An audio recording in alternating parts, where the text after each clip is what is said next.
오늘 하나님께서 우리에게 주시는 말씀은 창세기 50장 15절로 21절 말씀입니다. 제가 가진 성경으로 구약성경 81페이지에 있습니다. 창세기 50장 15절로 21절 말씀 제가 받들어 읽겠습니다. 요셉의 형제들이 그들의 아버지가 죽었음을 보고 말하되 요셉이 혹시 우리를 미워하여 우리가 그에게 행한 모든 악을 다 갚지는 아니할까 하고 요셉에게 말을 전하여 이르되 당신의 아버지가 돌아가시기 전에 명령하여 이르시기를 너희는 이같이 요셉에게 이르라. 내 형들이 내게 악을 행하였을지라도 이제 바라건대 그들의 허물과 죄를 용서하라 하셨나니 당신 아버지의 하나님의 종들인 우리 죄를 이제 용서하소서 하매 요셉이 그들이 그에게 하는 말을 들을 때 울었더라. 그의 형들이 또 친히 와서 요셉의 앞에 엎드려 이르되 우리는 당신의 종들이니이다. 요셉이 그들에게 이르되 두려워하지 마소서. 내가 하나님을 대신하리이까. 당신들은 나를 해하려 하였으나 하나님은 그것을 선으로 바꾸사 오늘과 같이 많은 백성의 생명을 구원하게 하시려 하셨나니 당신들은 두려워하지 마소서. 내가 당신들과 당신들의 자녀를 기르리이다 하고 그들을 간곡한 말로 위로하였더라. 아멘. 기도하겠습니다. 참 좋으신 하나님 아버지, 오늘 이 시간 우리가 하나님의 말씀 앞에 앉습니다. 우리에게 하나님의 음성을 들려주시고 들려주시는 그 음성대로 순종할 수 있는 용기와 믿음을 또한 허락하여 주시옵소서. 그저 말씀을 듣기만 하는 자가 아니라 하나님의 말씀대로 행하여 하나님의 복의 통로가 되는 저희들 되도록 우리를 붙들어 주시고 인도하여 주옵소서. 예수님의 이름으로 간절히 기도드렸사옵나이다. 아멘. 우리가 누군가와 싸움을 하거나 또 사이가 안 좋을 때 그 문제를 해결하겠다고 당사자가 아닌 제3자들이 나설 때가 있습니다. 그런데 참 안타까운 것들은 이 3자들이 감정을 헤아리고 서로를 화해시킨답시고 하는 말들이 감정을 더 건드릴 때가 있다는 것입니다.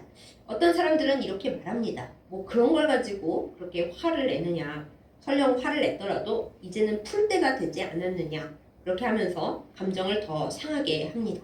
솔직히 누군가를 용서하거나 또 화를 푸는 때는 제3자들이 정하는 것이 아니라 당사자들이 마음이 풀려야 정하는 것인데 그들이 받은 상처에 대해서는 그거는 아무것도 아닌데 너가 과하다 이런 식으로 얘기하는 제3자들이 있죠. 사실은 그 3자들 때문에 더 화가 나서 화해를 못하고 용서를 못할 때가 많이 있습니다. 또 제가 오래전에 본 어느 영화에서는 이런 기막힌 상황도 있었습니다. 어느 여인이 아들을 유괴당해서 잃어버렸습니다. 그리고 그 아들이 그만 죽었습니다. 여인이 얼마나 괴로웠겠어요. 그래서 몸부림을 치다가 다행히 교회를 나가게 됐고 예수님의 용서에 대해서 알게 되었습니다. 이 여인이 기도하면서 하나님 앞에서 내가 용서받았으니까 예수 그리스도의 은혜로 깨끗하게 되었으니까 나도 내 아들을 죽게 만든 그 범인을 유괴범을 용서해야겠다 생각하고 만나러 갑니다. 그때까지 얼마나 용기가 많이 필요했겠어요. 그런데 만나러 갔더니 그 죄인이 용서를 구하고 눈물을 흘리기는커녕 뻔뻔하게 이렇게 말합니다. 자매님, 저는 이 감옥에서 예수님을 만나고 제 죄를 다 용서받고 평안해졌습니다. 그러니 자매님도 그만 마음을 내려놓으시고 하나님 앞에 용서를 구하고 용서 받으시지요. 아니 그게 말입니까? 뭡니까? 이 여인이 너무 화가 납니다. 그러면서 얘기하죠. 내가 저 사람을 용서 안 했는데 예수님이 뭐라고 저 사람은 용서받았다고 하고 예수님은 용서했다고 하는가? 내가 용서 안 했는데 예수가 뭐라고 저 사람을 용서해 하고 뛰쳐나가서 아주 삐뚤어진 사람이 되어버리고 말죠. 내용이 이상하긴 했습니다만 제가 충분히 그 여인의 입장을 이해했습니다. 그럴 수 있겠구나. 가해자가 용서를 구하기는커녕 나는 예수 믿고 다 용서받았으니까 볼 거 없다. 너도 오히려 마음 편하게 살아. 그러면 그게 역시 또 말도 안 되는 이야기죠. 이처럼 용서와 화해라는 이야기는 결코 쉽지 않습니다. 우리는 우리에게 작은 잘못을 한 사람도 굉장히 용서하기 힘이 듭니다. 그런데 거꾸로 내가 누군가에게 잘못했을 때는 큰 잘못을 저질러도 금방 잊어버리고 뭐 그걸 가지고 그래 하는 것이 인간의 슬픈 악한 죄된 본성인 것입니다. 그러므로 우리는 이 용서와 화해라는 주제 앞에 조심스러울 수밖에 없습니다. 특히 기독교인인 경우 하나님의 용서를 받았다고 은혜를 받은 우리들로서는 더욱 문제가 어려워집니다. 용서와 화해라는 주제가 어찌나 어려운지 아주 오래오래 된 성경에서도 가장 오래된 책 창세기의 마지막에 나오는 테마가 바로 이 용서와 화해입니다. 정말 너무너무 힘든 주제인 것이죠. 자, 그러면 우리가 용서와 화해 이야기를 하기 위해서 그 창세기의 마지막 테마가 나오는 이야기로 한번 들어가 보겠습니다. 여러분이 잘 아시는 요셉 이야기입니다. 요셉의 아버지 야곱, 하나님께서 이름을 이스라엘로 바꿔주신 그 사람이 세상을 떠났습니다. 요셉이 애굽의 국무총리였기 때문에 아버지의 장례를 아주 거대하게 치르고 아버님이 유언하신 대로 조상의 묘지인 막벨라 굴까지 가서 장사를 지냅니다. 그리고 이제 형들 가족들과 함께 다 같이 이집트로 되돌아오죠. 이제 아버지는 떠나셨고 요셉을 팔아넘긴 형들만 남았습니다. 그들 사이에 어떤 생각이 오갔는지 우리는 다 알 수 없지만 좌우당간 요셉의 10 형들은 겁에 질렸습니다. 그동안은 아버지가 계셔서 요셉이 아버지 마음을 슬프게 할 수는 없으니까 우리를 봐줬을 수도 있는데 이제 아버지는 돌아가셨고 우리는 아무것도 아니니 큰일 났다. 요셉이 혹시 우리를 미워해서 그동안 마음에 꼭 간직하고 있던 그 분노를 폭발시키면서 우리와 우리 가족들을 다 죽여버리는 것은 아닐까? 정말 무서웠던 거예요. 그래서 형들이 잔꾀를 부립니다. 고대 근동에서는 돌아가신 분의 유언과 그 돌아가신 분의 명령이 거의 법적, 도덕적 효력을 다 갖는다고 해요. 그러니까 형들이 아이디어를 짜내기를 당신의 아버지께서 유언을 하시기를, 그러니까 아버지의 유언이니까 너는 꼭 들어줘야 한다, 이렇게 얘기를 하는 거죠. 형들이 너에게 악을 행했더라도 너는 용서해 주라, 이렇게 말씀을 하셨습니다 하고 얘기를 전달합니다. 되게 웃기죠. 아니 그렇게 할 거면 아버지 야곱이 요셉에게 말하지 않았겠어요? 요셉에게 형들이 너에게 정말 잘못했지만은 나를 봐서라도 형들을 용서해 줘라, 뭐 요셉에게 말했겠지, 뭐 형들에게 이렇게 거쳐서 말했겠냐 말이죠. 그런데 겨우겨우 짜낸 아이디어가 그거 하나였습니다. 아버지의 권위를 가져와서 자기들의 벌을 면해보고자 한 거죠. 그러면 직접 요셉에게 와서 싹싹 빌면서 우리가 이러이러하게 잘못을 했다, 구체적으로 얘기를 하면 좋잖아요. 요즘 누군가가 이제 뭐 사과문을 얘기하거나 반성문을 발표할 때 사람들이 뭐라고 합니까? 뭘 잘못했는지는 하나도 안 써있고 두루뭉술하게 유감이다, 뭐 그렇게 해서는 안 됐었는데 문제가 있었다, 이렇게 말을 괴이하게 하잖아요. 그럼 사람들이 화를 내죠. 뭘 잘못했는지, 그럼 어떻게 문제를 해결할 건지 왜 구체적인 방안이 없냐. 요셉의 형들도 지금 마찬가지입니다. 뭘 잘못했는지 자세히 말을 안 하고 아버지가 돌아가시기 전에 우리를 용서해 주라고 명령을 하셨으니까 용서해 줘 하면서 와서 빌 때도 그냥 벌벌 빌면서 하는 말이 참 길기도 길어요. 당신의 아버지의 하나님까지 이제 끌고 옵니다. 아버지로 안 되니까 하나님 아버지까지 가져와서 그 하나님의 종들인 우리를 용서해 주십시오. 할 게 그거밖에 없었던 거예요. 돌아가신 아버지와 하나님밖에는 의지할 곳이 없는 아주 불쌍한 형들입니다. 근데 오늘 말씀을 잘 볼까요? 그 말을 들었을 때 저 같으면 요셉이 웃었을 수도 있다고 생각하는데, 냉소를 하거나 쓴웃음을 짓거나 참나 이랬을 수도 있다고 하는데 요셉이 울었습니다. 요셉이 울었더라 성경에 써 있어요. 제가 어릴 때부터 대체 요셉이 왜 울었을까 생각을 오래오래 했습니다.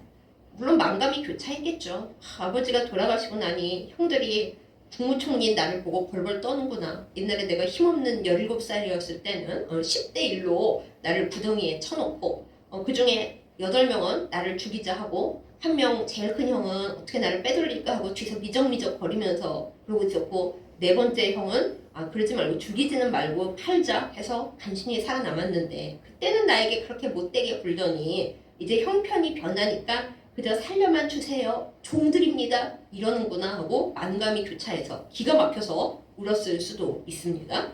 그런데 어쨌든 이렇게 울고 나서 형들이 이제 진짜 앞에 옵니다. 그래서 엎드려서 용서를 구하고 있는 거예요. 그럴 때 이 형들의 태도 참 죄를 지었고 어쨌든 간에 이제 상황이어서 용서를 빕니다.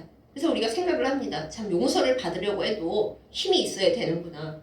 우리나라와 그 유대인의 상황을 한번 생각해 보세요. 유대인도 고생을 많이 했고 우리도 고생을 많이 했는데 우리나라는 별로 힘이 없죠. 그래서 일본에게 용서를 제대로 그러니까 뭐라고 했죠? 우리가 용서를 받아야 되고 일본이 용서를 구해야 되는데 일본이 우리에게 별로 열심히 용서를 안 구하고 뻔뻔하게 굴고 있죠. 그래서 우리는 뭐라고 말을 잘 못합니다. 힘이 없어서. 하지만 유대인은 어때요? 유대인이 세계의 많은 권력을 장악하고 있어서 독일인들에게 엄청나게 용서를 해라, 바라라 하면서 싸우면서도 독일인이 열심히 용서를 구하고 있죠. 그게 다 유대인이 가진 힘 때문입니다. 만약에 요셉이 인생이 이렇게 잘 풀리지 않았더라면 인생 역전, 이것이 인생이다 드라마를 찍지 않았더라면 형들이 과연 요셉에게 이렇게까지 빌었을까 생각해 보게 됩니다.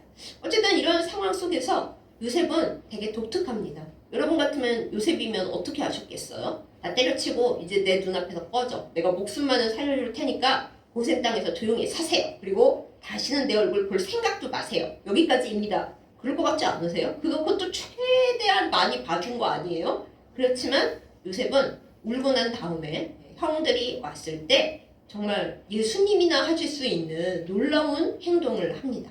요셉은 자기의 고통에 대해서 하나님의 섭리를 해석함으로써 용서의 선언을 합니다.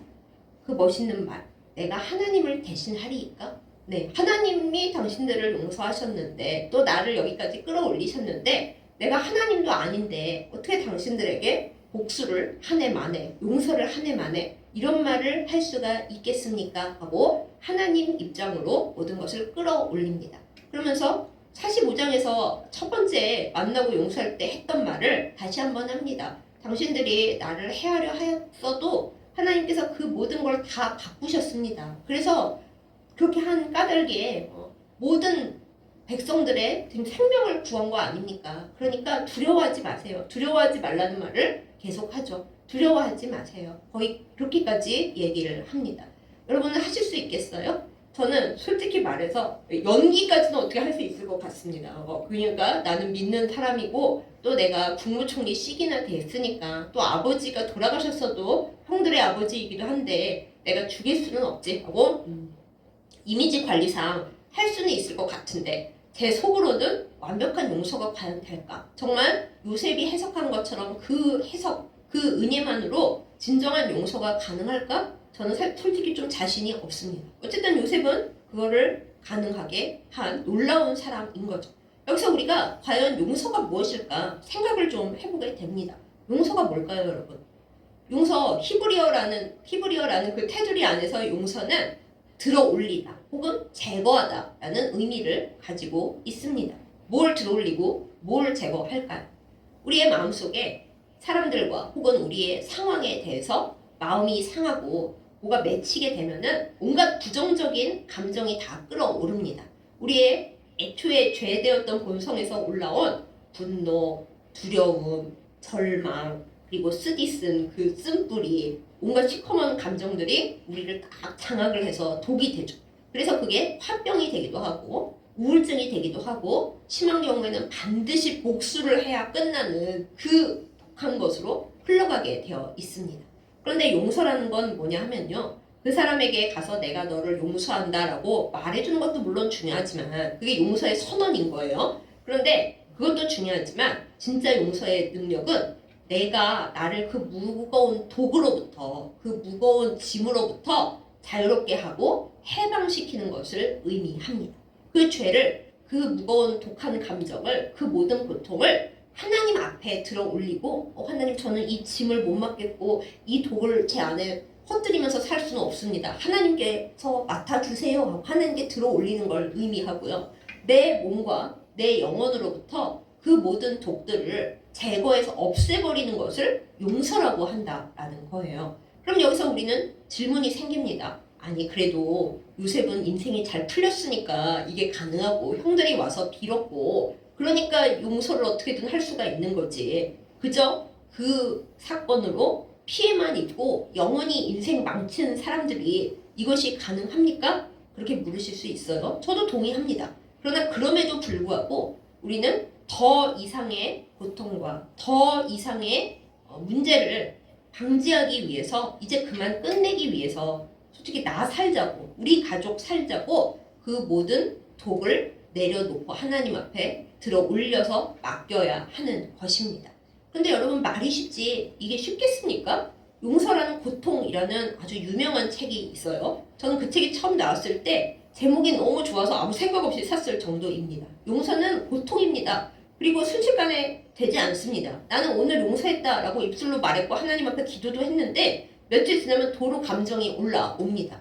오죽하면 예수님께서 베드로에게 한 가지 죄에 대해 몇 번 용서하냐 질문에 대해 490번 얘기하시잖아요. 그거는 그 사람들이 똑같은 잘못을 490번 저지를 수도 있지만 내 안에서 용서가 안 되고 계속 끌어올라올 경우에 그렇게 사실은 490번이 진짜 490번이 아니라 완벽하게 계속 영원히 용서하라라는 의미이기도 한 거거든요. 그러니 용서가 그렇게 쉬운 일이 아니고 시간이 오래 걸리고 과정이 오래 걸리고 어쩌면 평생 사실은 용서가 완벽하게 되지 않을 경우도 있는 겁니다.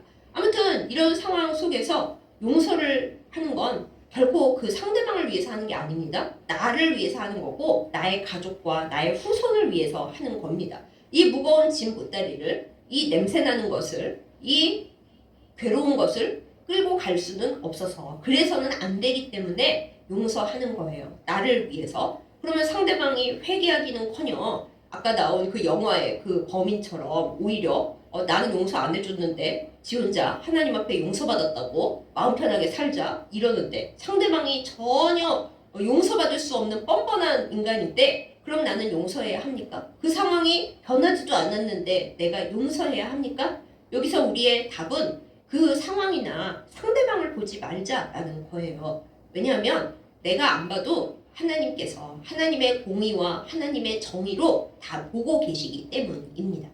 우리 생각에 내가 용서를 안 했는데 그 사람은 하나님께 용서받아서 그럼 평화로워졌나? 여러분 그렇지 않습니다. 하나님은 사랑의 하나님이시기도 하지만 공의의 하나님이시고요. 회개에 합당한 열매를 맺지 아니하는 사람을 용서하실 리가 없어요. 용서하시지 않습니다. 회개를 진짜 했다면 그에 합당한 열매를 맺고 자기가 잘못한 그 상황 그 피해자에게 가서 무릎 꿇고 용서를 빌어야 들똥말똥 하요라거든요. 근데 그런 거 없이 자기만 혼자 마음 편해지는 거 그거 결코 하나님 앞에 용서받은 사람 아닙니다. 그러니까 우리가 복수를 할 이유도 없고요.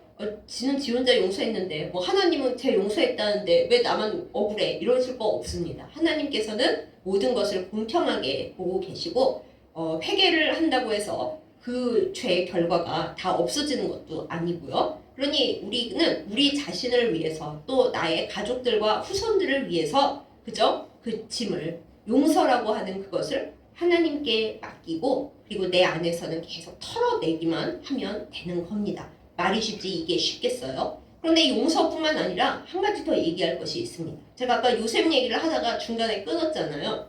요셉이 형들이 얘기를 막 했을 때 내가 용서해준다. 마음을 너무 두려워하지 않는 쪽으로 하세요. 한 다음에 더 놀라운 말을 합니다. 화해로 나아갑니다.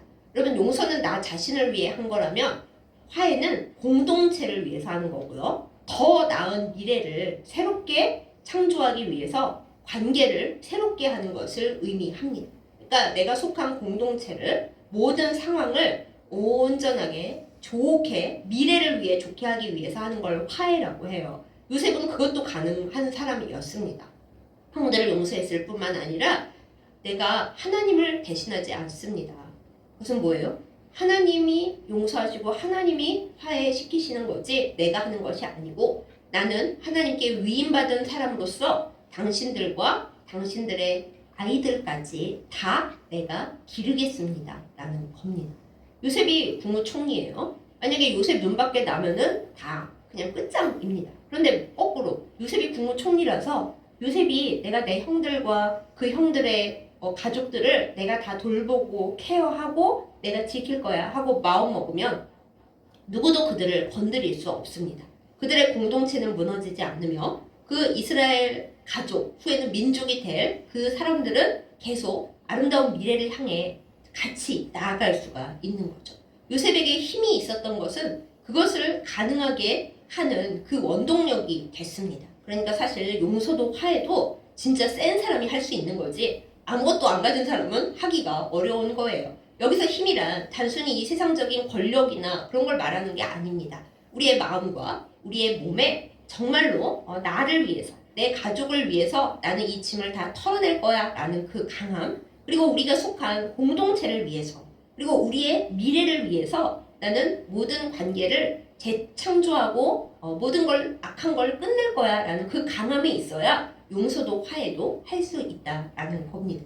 그렇게 하려면 요셉처럼 모든 상황과 사람들에 대한 하나님 중심의 해석이 필요합니다. 섭리 해석이라고 해요. 당신들은 악한 의도로 나를 여기 보냈겠지만은 하나님의 큰 그림은 달랐습니다. 하나님은 모두를 살리기 위해서 나를 여기 보내셨습니다. 제가 그것을 알고 있기 때문에 걱정하지 마세요. 두려워하지 마세요. 제가 당신들과 당신 가족들을 어떻게 하지 않고 오히려 아버지가 안 계신 지금 더 잘 대우하고 더 잘 케어하고 제가 아버지처럼 기르겠습니다. 이렇게 요셉이 말함으로써 용서뿐만 아니라 화해로 나아간 겁니다. 그럼 여러분 제가 아까 요셉이 왜 울었을까? 5만 가지 감정이 교차했을 거다 그 얘기를 했잖아요. 여기서 저의 생각을 하나 더 추가해 봅니다. 제가 원래 이 설교를 며칠 전에 만들었다가 어젯밤에 원고를 다 뒤집어 엎었어요. 왜냐하면 지금 말씀드릴 이 얘기가 갑자기 하나님께서 제 마음속에 주셨기 때문에 이걸 넣느라고 다 바꿨는데 요셉이 왜 울었을까요? 마음감이 교차해서? 아니면 너무 기가 막혀서? 형들이 너무 한심해서? 그래서 울었을까요? 제가 하나님께 받은 생각은 이렇습니다.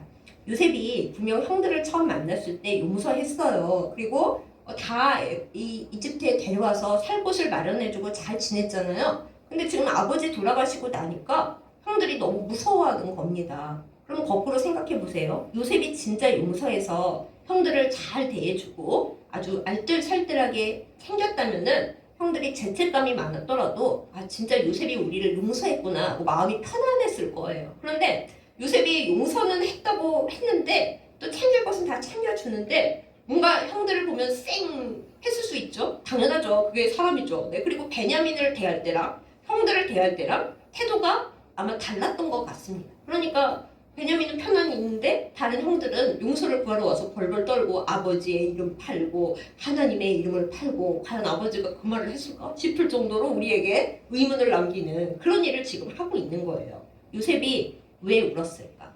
저는 이렇게 생각합니다.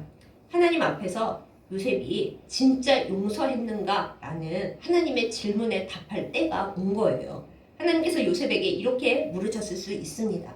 요셉아, 너는 용서했다고 하는데 진짜 용서한 거 맞니? 네가 용서를 했는데 쟤들이 지금 저렇게 벌벌 떨면서 네가 자기들이랑 가족들 죽이지 않을까 저렇게 무서워하니? 그리고 너도 한번 마음에 생각해봐라. 너의 마음속에 여전히 그 한맺힌 분노와 응어리와 그 모든 고통이 진짜 다 나한테 들어올려지고 정말 제거되니? 너는 진짜로 괜찮니? 아직 아프지? 아직 많이 고통스럽지? 이제는 그거를 진짜로 내려놓을 때가 왔는데 어떻게 생각하니? 라고 하나님께서 요셉에게 물으셨다고 생각을 합니다.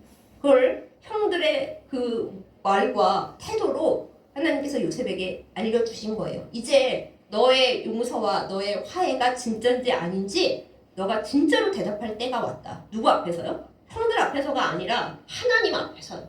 하나님은 요셉에게 굉장히 큰 은혜를 주셨습니다. 요셉도 압니다. 그래서 해석도 잘합니다. 형들 처음 만났을 때 해석도 그렇게 했어요. 그런데 그게 진짜였냐는 거죠. 그때는 용서하는 것 같았는데 세월이 지나면 왜 억장이 안 무너졌겠어요. 형들 얼굴을 보면 또 편치 않고 아버지 생각하면 용서해야 되는데 근데 또 돌아서면 저 형들 이렇게 자기가 내적인 갈등이 있었고 그런 모습들이 형들에게도 비춰졌을 거라는 거죠. 형들도 아는데 하나님이 모르시겠어요? 근데 요셉을 너무나 사랑하시는 하나님께서 이제 아버지 요셉은 갖고 하나님과 아버지 야곱은 갖고 하나님과 요셉 사이에서 하나님이 형들을 통해서 다시 얘기하시는 거예요. 요셉아, 진짜 청산됐니? 너는 나에게 그 고통을 진짜 다 맡겼니? 그리고 넌 진짜로 형들을 놓고 형들에 대한 모든 감정을 다 제거했니? 나한테 이제 대답을 진짜로 줄 때가 왔다. 이렇게 말씀하셨던 거라고 저는 생각합니다. 그래서 요셉이 울었던 거예요. 하나님, 제가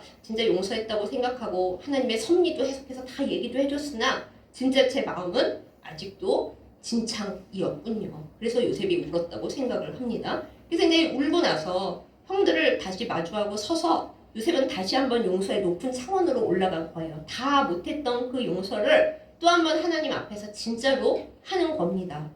제가 하나님을 대신하겠습니까? 그럴 수는 없습니다. 하나님이 용서하라고 하셨고 하나님이 나에게 복을 주셨고 우리 모두를 그리고 많은 백성들을 살리게 하셨는데 제가 이제 와서 하나님도 안 하신 그 복수를 그리고 그동안 당신들이 얼마나 힘들었겠어요. 그 모든 것을 제가 이제 하겠습니까? 그렇지 않습니다. 저는 이제 진짜로 모든 걸 내려놓고 용서를 하고 화해까지 나아갑니다. 당신과 당신의 가족들까지 제가 다 책임집니다. 하고 간곡한 말로 위로하였더라 라고 성경에 써 있잖아요. 이게 창세기 마지막 부분이거든요. 그래서 우리가 봅니다. 진짜 요셉이 대단하구나. 여러분 지금 우리가 설명을 같이 들으면서 같이 왔는데 여러분 그러실 수 있어요? 저 진짜 어려울 것 같습니다. 하나님께서 나에게 너 진짜 용서했니? 너가 지금 훨씬 힘이 강하고 많은 걸 가졌는데 너 저 형들이 진짜 나빴지만 내가 복을 줬으니 너 용서 진짜 가능해? 여전히 네 마음이 힘든 거 없어? 나한테 확실하게 대답해 봐 하고 물으실 때 여러분 울면서 하나님 제가 여전히 이렇습니다.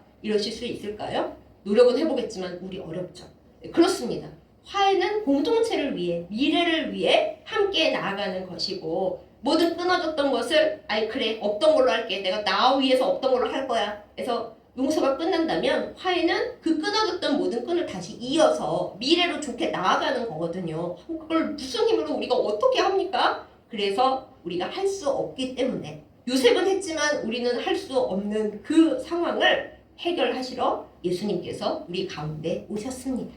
예수님은 하나님과 우리 사이에 끊어진 모든 것을 해결하시러 중재자로 오셨습니다. 우리가 사람들을 용서할 수 없는 그 많은 이유, 우리가 여전히 상처받고 있고 여전히 그 아픈 게 회복이 안 되기 때문에 그렇습니다.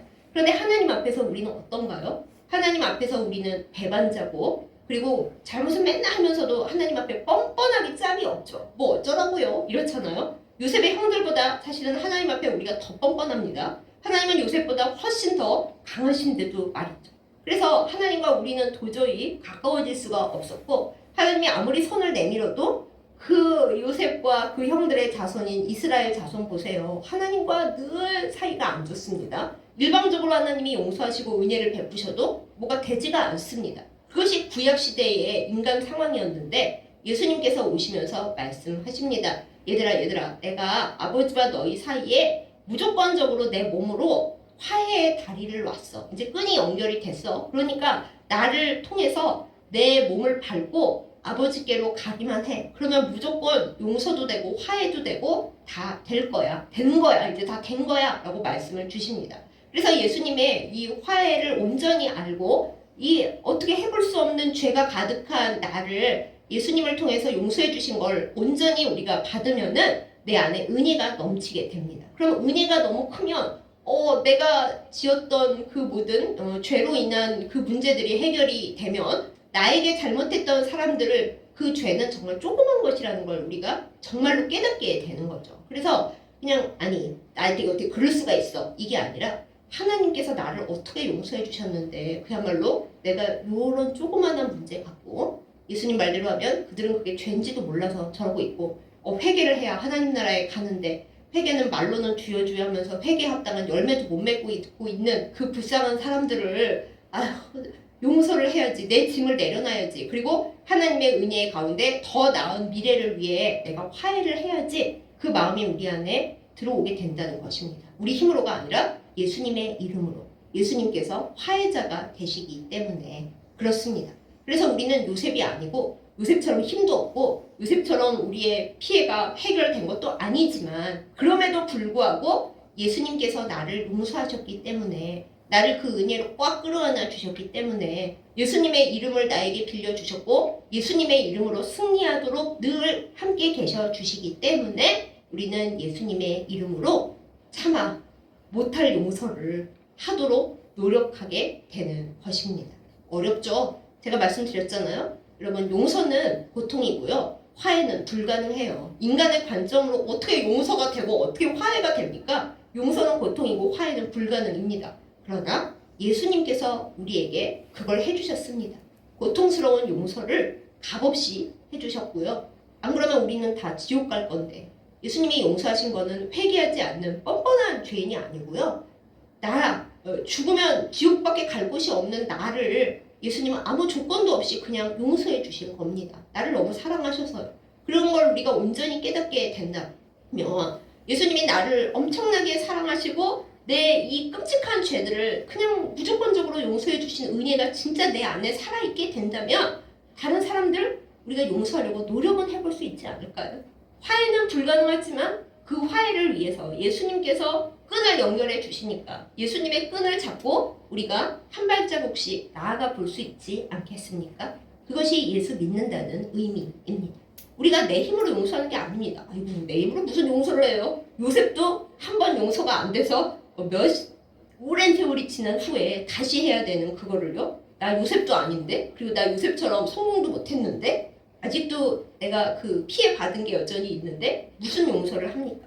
우리는 불가능합니다. 화해? 불가능합니다. 그러나 예수님께서 우리에게 옷을 입혀 주심으로 너의 피해 복구는 다 내가 할 거야.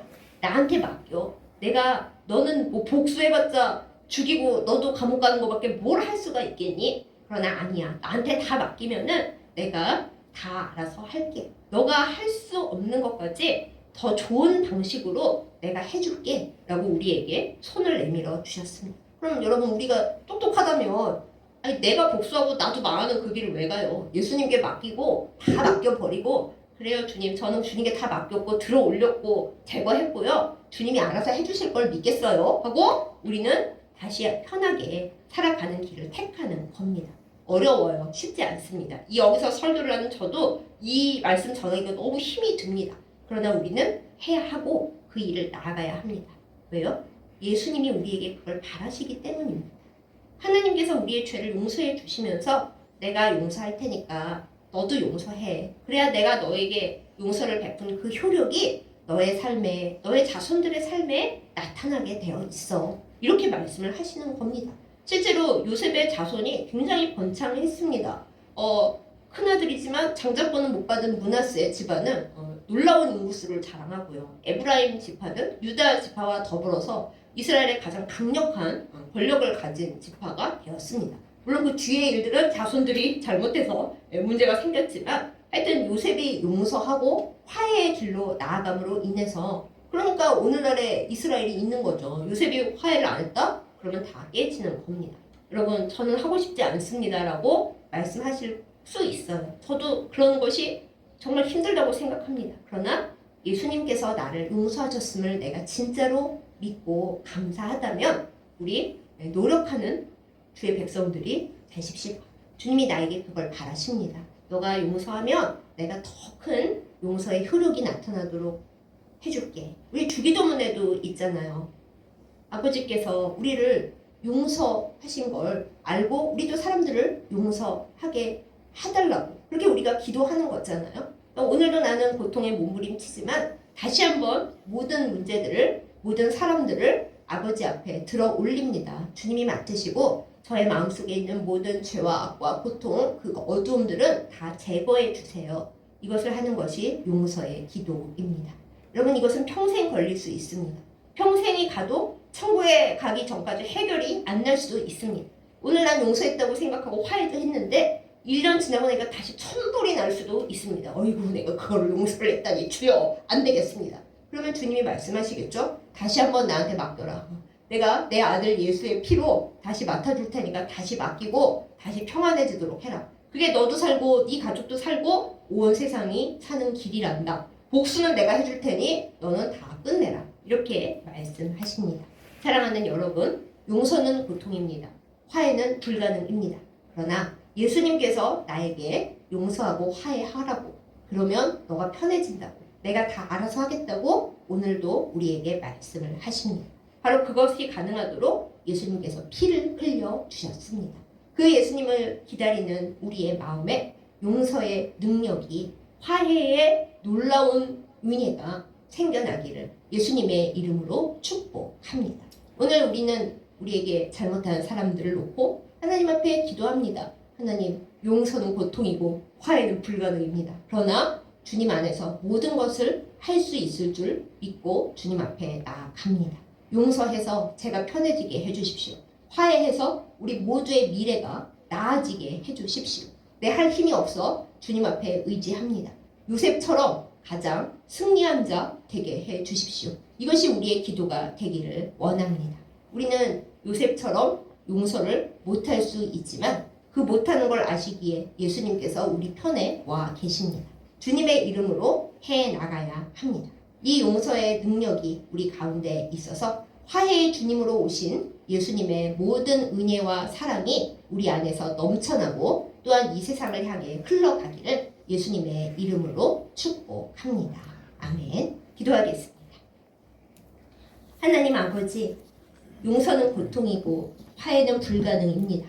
그러나 하나님께서 우리를 용서하시고 우리 주 예수 그리스도를 화해자로 보내주심으로 말미암아 우리가 하나님 앞에 모든 죄를 용서받았음을 믿고 고백합니다. 주님, 주께서 우리를 용서하신 것처럼 그것을 믿고 받은 우리도 다른 이들을 용서하도록 인도하여 주시옵소서. 내 안에 있는 모든 무거운 고통과 죄짐과 모든 독함을 주님 앞에 다 올려드리고 주님께서 그것을 제거하시도록 맡기는 저희 되게 하여 주시옵소서. 그래야 하나님께서 우리에게 베푸신 그 용서의 효력이 우리와 우리 가족에게, 우리의 자손들에게 나타나는 복을 받게 하여 주시옵소서. 요셉이 말했습니다. 내가 하나님을 대신하리이까. 이것이 또한 나의 고백이 되게 하여 주시옵소서. 내가 복수를 한다고 무엇을 하겠습니까? 결국 그쪽도 망치고 나도 망치는 일밖에는 없는 것을 알게 하여 주옵소서. 하나님께 모든 것을 맡길 때 공의와 정의의 하나님께서 우리 모두를 품으시고 모든 죄를 심판하시고 그리고 우리를 주님의 나라로 이끄시는 것을 진짜 믿고 실천하는 저희들 되게 하여 주시옵소서.